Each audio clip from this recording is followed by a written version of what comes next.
Di desa Sukawesi, tempat yang tenang namun penuh kepercayaan mistis, penduduk percaya bahwa roh orang yang meninggal tidak tenang jika kematiannya tidak wajar. Desa ini dikelilingi hutan lebat yang menyimpan banyak rahasia, termasuk kisah tentang Tanah Larangan, sebuah tempat di dalam hutan yang dipercaya sebagai gerbang ke dunia arwah.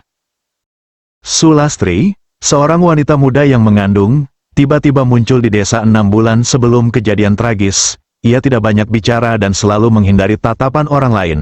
Namun, sesuatu yang aneh dirasakan oleh warga. Sulastri selalu menghindari acara keagamaan dan memiliki kebiasaan berbicara sendiri di tengah malam.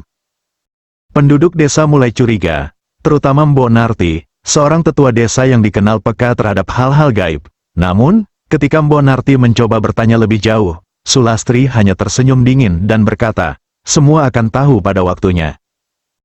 Ratna, bidan desa yang menjadi saksi utama kematian Sulastri dan awal mula teror, Mbok Narti, tetua desa yang memiliki pengetahuan tentang sejarah kelam desa dan ilmu mistis.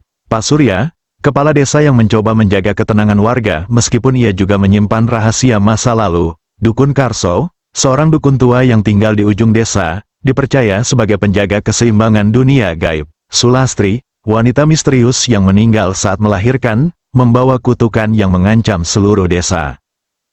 Setelah kematian Sulastri, desa dilanda teror. Warga mulai menghilang secara misterius, dan tubuh mereka ditemukan di sekitar Tanah Larangan, dengan wajah pucat ketakutan. Tangisan bayi terdengar setiap tengah malam, diikuti oleh suara rintihan Sulastri.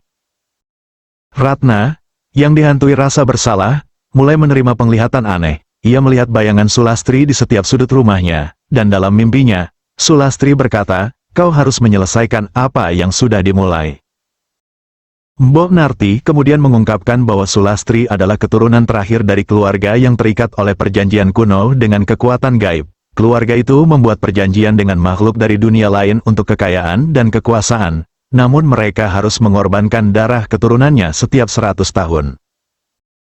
Ratna, bersama Mbok Narti dan Pak Surya, mulai mencari tahu lebih jauh tentang asal-usul Sulastri.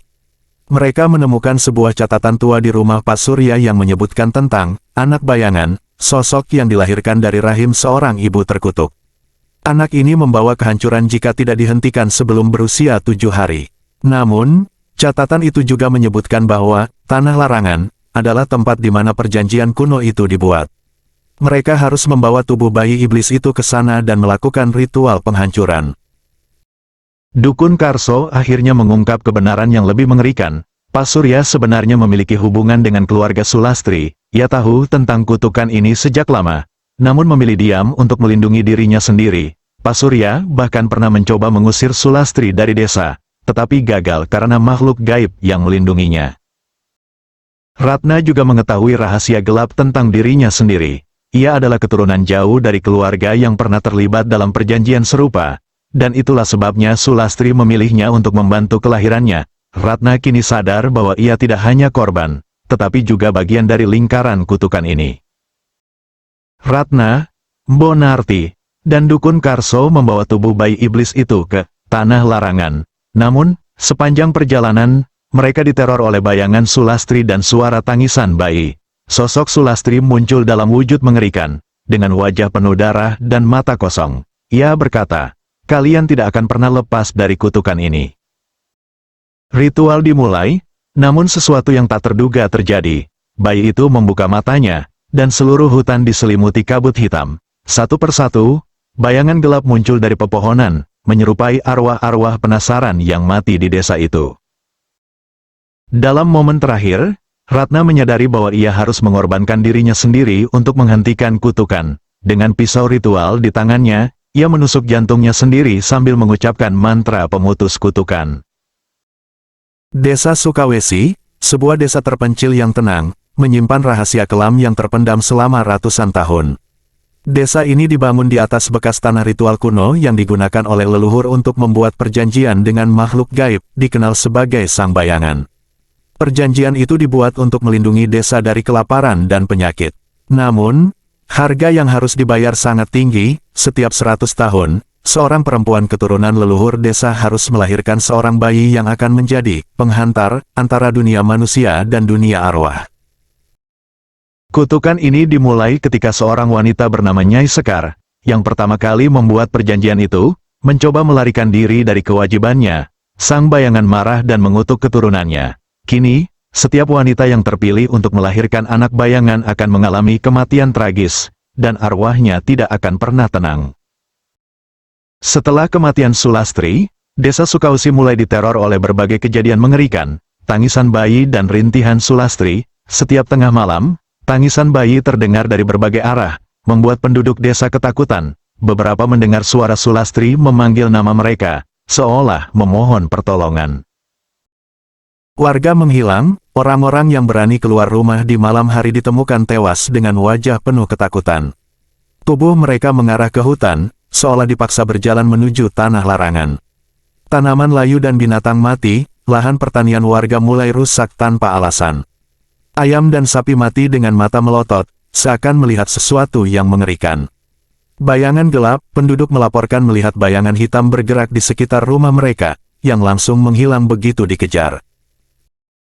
Ratna, Mbonarti, Pak Surya, dan Dukun Karso akhirnya menyusun rencana untuk menghentikan kutukan. Mereka menyadari bahwa tubuh bayi iblis harus dikembalikan ke tanah larangan untuk memutus perjanjian kuno. Namun, ini hanya bisa dilakukan oleh keturunan langsung Nyai Sekar, yaitu Ratna.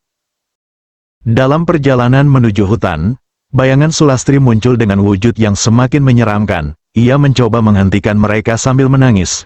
"Jangan lakukan ini, aku hanya ingin anakku hidup." Ratna akhirnya menyadari bahwa Sulastri tidak sepenuhnya jahat, ia hanya korban dari perjanjian mengerikan ini.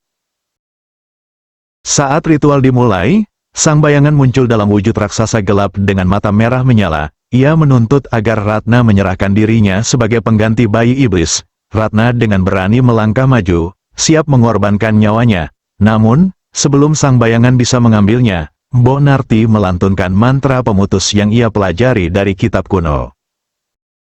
Sang bayangan menghilang dalam jeritan, dan hutan menjadi sunyi. Tubuh bayi iblis berubah menjadi abu, dan roh Sulastri perlahan menghilang sambil berterima kasih kepada Ratna. Desa Sukausi kembali damai. Penduduk tidak lagi mendengar tangisan bayi atau rintihan Sulastri. Ratna, meskipun kelelahan, tetap hidup dan merasa bahwa ia telah menebus kesalahan leluhurnya.